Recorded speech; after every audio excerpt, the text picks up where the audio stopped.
This is the whole purpose of David Barton fake history, sort of recasting the founders, not as a diverse, but, fairly, I would say, deistic group.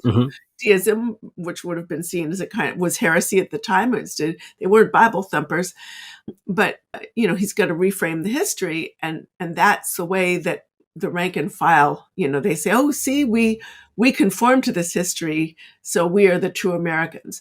So the second element is this persecution narrative, or the idea that there's no group in America more at risk of being annihilated and persecuted than white conservative Christians. And you hear this kind of message over and over at the strategy gatherings and services and all the places that you and I go.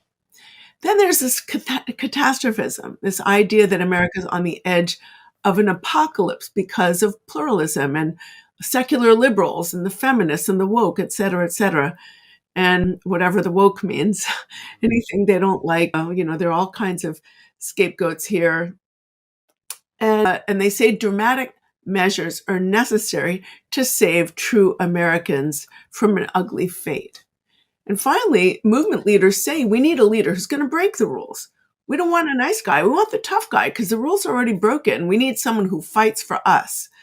And it really clears the way for the idea that, of an acceptance of an authoritarian leader who's going to seize power and basically scrap the rule of law in favor of the iron fist.